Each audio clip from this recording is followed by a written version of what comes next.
فرشتوں پر ایمان کی فرضیت۔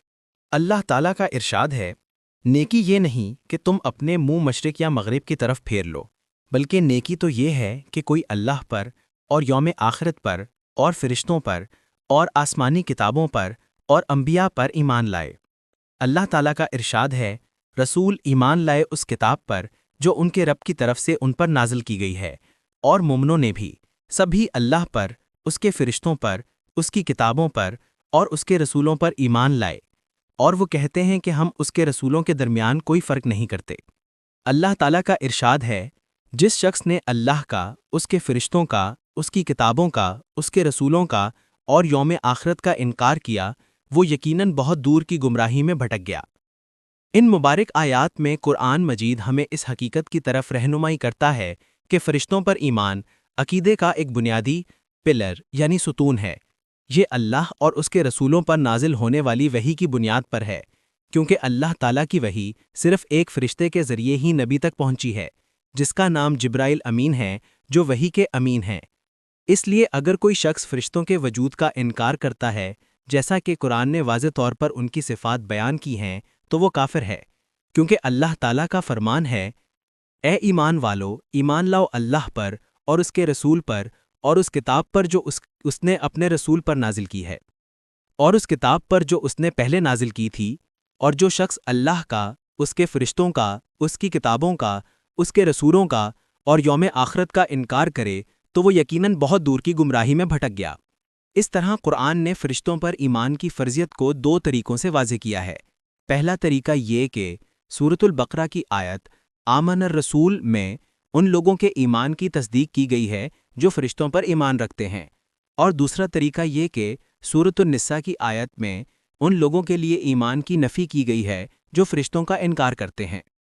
نبی صلی اللہ علیہ وسلم نے مسلم شریف میں منقول ایک حدیث میں جب آپ سے ایمان کے بارے میں پوچھا گیا تو فرمایا، یہ ہے کہ تم اللہ پر، اس کے فرشتوں پر، اس کی کتابوں پر، اس کے رسولوں پر اور یوم آخرت پر ایمان لاؤ، اور تقدیر یعنی اللہ کے فیصلے پر، خیر و شر دونوں پر ایمان لاؤ۔ فرشتوں کی تخلیق۔ امام مسلم نے اپنی صحیح میں حضرت عائشہ رضی اللہ عنہا سے روایت نقل کی ہے کہ رسول اللہ صلی اللہ علیہ وسلم نے فرمایا، فرشتوں کو نور سے پیدا کیا گیا ہے، جنات کو آگ یعنی لو سے پیدا کیا گیا ہے، اور انسان کو اس چیز سے پیدا کیا گیا ہے جس کا تمہیں قرآن میں ذکر کیا گیا ہے، یعنی مٹی سے۔ ابن حجر نے فتح الباری میں کہا ہے، اور ربیع الابرار میں بھی ذکر ہے کہ سعید بن المسیب نے فرمایا، فرشتے نہ مرد ہیں نہ عورت، وہ نہ کھاتے ہیں نہ پیتے ہیں، وہ نہ شادی کرتے ہیں نہ اولاد پیدا کرتے ہیں۔ فرشتے تمام حیوانی خواہشات سے پاک ہیں اور کسی بھی نفسانی میلان سے بالکل انکانٹیمنیٹڈ یعنی آلودہ ہیں۔ اللہ تعالیٰ نے فرشتوں کو عباد یعنی بندے کہا ہے اور انہیں یہ اعزاز بخشا کہ ان کا تعلق اس کے نام الرحمن سے جوڑا۔ اس نے واضح فرما دیا کہ جو لوگ یہ خیال کرتے ہیں کہ فرشتے فیمیل ہیں وہ درست نہیں، کیونکہ وہ یہ بات بغیر کسی علم کے کہتے ہیں۔ اللہ تعالیٰ کا ارشاد ہے، اور انہوں نے فرشتوں کو جو رحمان کے معزز بندے ہیں عورتیں بنا ڈالا۔ کیا وہ ان کی تخلیق کے وقت موجود تھے؟ ان کا یہ جھوٹا گواہی دینا لکھ لیا جائے گا اور ان سے ضرور پوچھا جائے گا۔ الزخرف 19۔ اللہ تعالیٰ نے ان لوگوں پر تنقید فرمائی جنہوں نے فرشتوں کی صفت مؤنث کے ساتھ بیان کی، اور ایسے لوگوں سے ایمان کی صفت کو سلب کرتے ہوئے فرمایا کہ جو لوگ آخرت پر ایمان نہیں رکھتے وہ فرشتوں کے نام مؤنث یعنی عورتوں کے نام پر رکھتے ہیں، حالانکہ انہیں اس حقیقت کا کوئی علم نہیں ہے۔ وہ محض قیاس آرائی کی پیروی کرتے ہیں، اور حق کے مقابلے میں قیاس آرائی کچھ بھی کام نہیں آتی۔ النجم 27-28۔ فرشتوں کے پر اللہ تعالیٰ کا ارشاد ہے، ساری تعریفیں اللہ ہی کے لیے ہیں جو آسمانوں اور زمین کا پیدا کرنے والا ہے، جس نے فرشتوں کو پیغام رساں بنایا، جن کے 2-2، 3-3، 4-4 پر ہیں۔ وہ اپنی مخلوق میں جو چاہتا ہے اضافہ فرماتا ہے۔ بے شک اللہ ہر چیز پر کامل قدرت رکھنے والا ہے۔ سورہ فاطر آیت نمبر 1۔ اللہ تعالیٰ واضح فرماتا ہے کہ فرشتوں کے پر ہیں، ان میں سے بعض کے 2 پر ہیں، بعض کے 3، بعض کے 4 اور بعض کے اس سے بھی زیادہ ہیں، جیسا کہ ایک حدیث میں آیا ہے کہ رسول اللہ صلی اللہ علیہ وسلم نے معراج کی رات حضرت جبرائیل علیہ السلام کو دیکھا۔ ان کے 600 پر تھے، ہر 2 پر کے درمیان مشرق و مغرب کا فاصلہ تھا۔ اسی لیے اللہ تعالیٰ فرماتا ہے، وہ اپنی مخلوق میں جو چاہتا ہے اضافہ فرماتا ہے۔ سورہ فاطر آیت نمبر 1۔ سدی رحمہ اللہ نے فرمایا، وہ پروں کی تعداد بڑھاتا ہے اور انہیں اسی طرح پیدا کرتا ہے جیسا وہ چاہتا ہے۔ یہی اس آیت کی تشریح ہے۔ فرشتوں کی عظمت اور جسامت۔ فرشتوں کا حجم نہایت عظیم اور ہماری عام نظر آنے والی مخلوقات سے کہیں بڑا ہے۔ اس کی دلیل اللہ تعالیٰ کا یہ فرمان ہے، اے ایمان والو، اپنے آپ کو اور اپنے گھر والوں کو اس آگ سے بچاؤ جس کا ایندھن انسان اور پتھر ہوں گے، جس پر سخت مزاج طاقتور فرشتے مقرر ہیں، جو اللہ کے اس حکم کی نافرمانی نہیں کرتے جو انہیں دے، اور جو حکم انہیں دیا جائے اسے بجا لاتے ہیں۔ التحریم آیت 6۔ امام مسلم نے حضرت عبداللہ بن مسعود رضی اللہ عنہ سے روایت نقل کی ہے کہ رسول اللہ صلی اللہ علیہ وسلم نے جبریل علیہ السلام کو سبز رنگ کے لباس میں دیکھا، اور وہ آسمان و زمین کے تمام فاصلے کو اپنے حجم سے مکمل طور پر بھر چکے تھے۔ رسول اللہ صلی اللہ علیہ وسلم نے فرمایا، مجھے عرش اٹھانے والے ایک فرشتے کے حجم کے بارے میں بات کرنے کی اجازت دی گئی ہے۔ اس کے دونوں پاؤں سب سے نچلی زمین پر ہیں اور عرش اس کے سر کے اوپر ہے۔ اس کے کان کی لو اور اس کی گردن کے درمیان کا فاصلہ ایک پرندے کی مسلسل 700 سال کی اڑان کے برابر ہے۔ وہ فرشتہ کہتا ہے، اور تو پاک ہے جہاں کہیں بھی تو ہے۔ فرشتوں کے سائز مختلف ہیں، وہ سب یکساں نہیں ہیں۔ ان میں سے بعض کے 2 پر ہیں، بعض کے 3 اور بعض کے 4 یا اس سے بھی زیادہ۔ فرشتوں کی خوبصورتی۔ اللہ تعالیٰ نے فرشتوں کو نہایت شریف اور خوبصورت صورت میں پیدا فرمایا ہے، جیسا کہ وحی کے امین جبرائیل علیہ السلام کے بارے میں ارشاد ہے، اسے زور آور قوت والے فرشتے نے سکھایا جو صورت میں نہایت حسین ہے، پس وہ اپنی اصل صورت میں کھڑا ہوا۔ النجم 5-6۔ حضرت ابن عباس رضی اللہ عنہما نے فرمایا کہ اس آیت میں ذو مرہ کا مطلب ہے خوبصورت صورت والا۔ یہ عام طور پر مسلمہ علم ہے کہ فرشتے صورت میں خوبصورت ہیں، جیسا کہ یہ بھی مسلمہ ہے کہ شیطان بدصورت ہیں۔ اسی لیے لوگ کہتے ہیں کہ خوبصورت انسان فرشتے جیسا لگتا ہے۔ حضرت یوسف علیہ السلام کے بارے میں عورتوں کے اس قول پر غور کریں، جب انہوں نے آپ کو دیکھا۔ جب ان عورتوں نے ان کو دیکھا تو ان کی خوبصورتی کے مارے ان کے ہوش اڑ گئے، اور وہ اپنے ہاتھ کاٹ بیٹھیں اور کہنے لگیں، ہاشا للہ، یہ انسان نہیں ہے، یہ تو کوئی بزرگ فرشتہ ہے۔ یوسف 31۔ فرشتوں کی تعداد۔ اللہ تعالیٰ کا ارشاد ہے، قریب ہے کہ آسمان اوپر سے پھٹ پڑیں جب فرشتے اپنے رب کی حمد کے ساتھ تسبیح کرتے ہیں اور زمین والوں کے لیے بخشش مانگتے ہیں۔ الشورى 5۔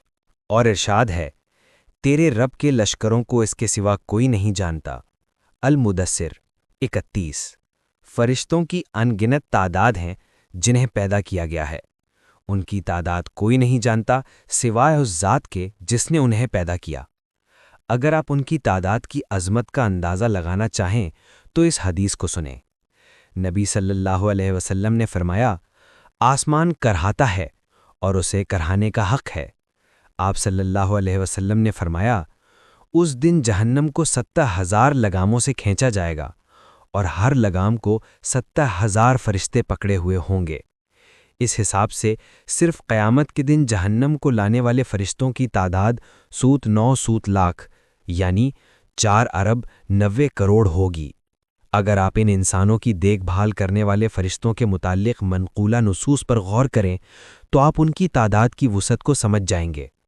ہر نطفہ کی نگرانی کرنے والا فرشتہ ہے، اعمال ریکارڈ کرنے والے 2 فرشتے، محافظ فرشتے، اور ساتھ ہی وہ 2 فرشتے جو ہر انسان کے ساتھ ہدایت اور رہنمائی کے لیے رہتے ہیں۔ فرشتوں کی عبادت و تسبیح۔ اللہ تعالیٰ کا ارشاد ہے، عرش کو اٹھانے والے اور اس کے گرد موجود فرشتے اپنے رب کی حمد کے ساتھ تسبیح کرتے ہیں، اس پر ایمان رکھتے ہیں اور اہل ایمان کے لیے بخشش مانگتے ہیں اور کہتے ہیں، اے ہمارے رب، تو نے رحمت اور علم سے ہر چیز کو گھیر رکھا ہے، پس بخشش کر ان کو جنہوں نے توبہ کی اور تیرے راستے کی پیروی کی، اور انہیں دوزخ کے عذاب سے بچا۔ غافر 7۔ اللہ تعالیٰ کا ارشاد ہے، تم فرشتوں کو دیکھو گے کہ عرش کے گرد حلقہ کیے ہوئے اپنے رب کی حمد کے ساتھ تسبیح کر رہے ہوں گے۔ الزمر 75۔ اللہ عز و جل فرماتا ہے کہ فرشتے کہتے ہیں، بے شک ہم تو صف بستہ ہیں اور ہم ہی ہر وقت تسبیح کرنے والے ہیں۔ الصافات 165 اور 166۔ طبرانی میں مروی حدیث میں حضرت جابر رضی اللہ عنہ بیان کرتے ہیں، رسول اللہ صلی اللہ علیہ وسلم نے فرمایا، ساتوں آسمانوں میں ایک قدم، ایک بالشت، یہ ایک مٹھی کے برابر کوئی ایسی جگہ نہیں جہاں کوئی فرشتہ کھڑا، رکوع میں یا سجدے میں نہ ہو۔ بیت المعمور۔ صحیحین میں یہ بات ثابت ہے کہ رسول اللہ صلی اللہ علیہ وسلم نے معراج کی حدیث میں 7ویں آسمان پر اپنے سفر کے بعد فرمایا، پھر مجھے بیت المعمور لے جایا گیا اور ہر روز 70,000 فرشتے اس کی زیارت کو آتے ہیں، پھر دوبارہ اس کی طرف لوٹ کر نہیں آتے، بلکہ ان کے بعد دوسرا یعنی گروہ آتا ہے، یعنی وہ وہاں عبادت کرتے ہیں اور طواف کرتے ہیں جیسے زمین والے اپنے کعبے کا طواف کرتے ہیں۔ اوفی کہتے ہیں کہ حضرت ابن عباس رضی اللہ عنہما فرماتے ہیں، یہ عرش کے سامنے ایک گھر ہے، فرشتے اس کی زیارت کرتے ہیں اور اس میں نماز پڑھتے ہیں، ہر روز 70,000 فرشتے، پھر وہ اس کی طرف دوبارہ لوٹ کر نہیں آتے۔ یہ بات اکرمہ، مجاہد اور متعدد سلف صالحین کے اقوال کے مشابہ ہے۔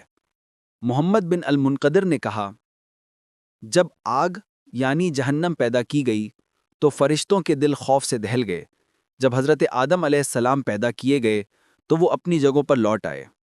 منقول ہے کہ جب ابلیس نے وہ کام کیا یعنی حکم عدولی کی تو جبرائیل اور میکائیل علیہ السلام رونے لگے، پھر اللہ تعالیٰ نے ان پر وحی نازل فرمائی، یہ رونا کیوں ہے؟ انہوں نے کہا، اے پروردگار، ہم بھی تیری تدبیر اور آزمائش سے محفوظ نہیں ہیں۔ اللہ تعالیٰ نے فرمایا، پس تم ایسے ہی رہو یعنی ڈرتے رہو۔ دعا۔